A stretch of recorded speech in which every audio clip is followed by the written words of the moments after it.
Even when you feel slow, you can still go. Even when there's no hope, you can still go. I never answer to no, man, I still go. So we are all set up to actually go to the car wash. As you can see, I got my GoPro here so you guys can get a nice visualization of the car driving, as well as instrument data and navigation data. So let me just move this little phone holder out of the way though really quickly. I think I can hide it back behind here. I'm pretty sure I can. There we go. Okay, now that that's out of the way, let's go ahead and get on to it. So all we're going to do here is push start FSD supervised. It'll do that from a park position. As you can see, I'm parked with the car facing the house in the driveway, and so what it's going to do is it's going to actually back out of the driveway and then take us to the car wash. We've already got that set up in our navigation, so let's get right to it.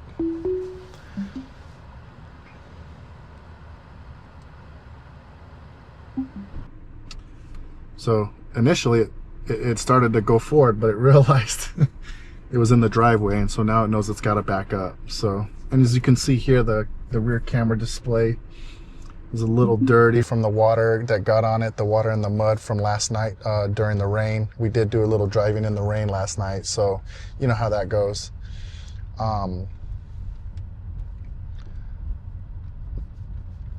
Now I think the other thing is I have this thing set to casual in FSD. I'll show you that here in a second. Actually, I can move this over. I can move this out of the way. So we're set to standard. So I just want the car to, you know, drive around the speed limit or maybe a couple of miles per hour above it. But I don't want the car speeding too much.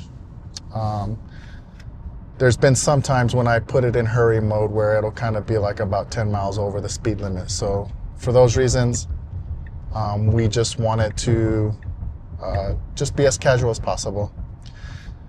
So it did really good right there, getting into the turning lane nice and early and not too late. So we like that.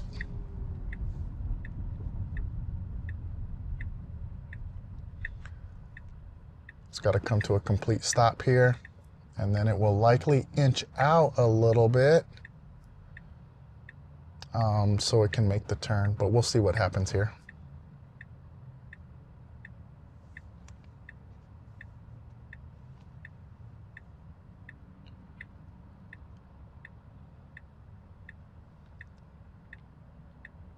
We'll put this back up here. I kind of usually like the blind spot camera to kind of just not be on top of the navigation data like that. So here we are, we're inching out, it's clear to go. And we made a nice right turn right there. So that's pretty good.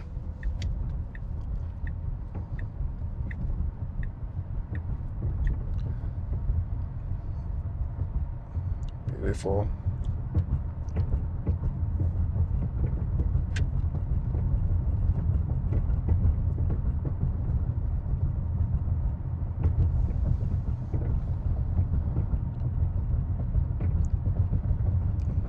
Now we are on a slightly rougher road right here, so I'm hoping that you know, the cameras aren't shaking too much on the mounts. This is my first attempt at this particular setup, so but you'll have to bear with me.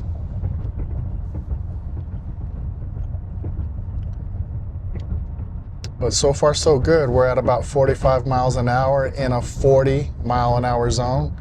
So that's kind of where I like to be in particular. It's never a good idea to be in a rush anywhere, you know.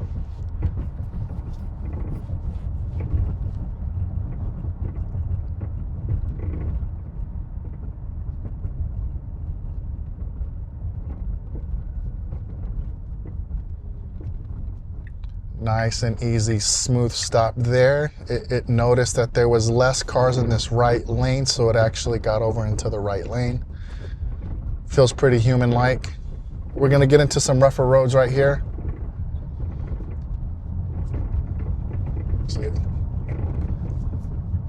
Now, this car, next month at the end of March, it'll be a full year that I've actually had this car, and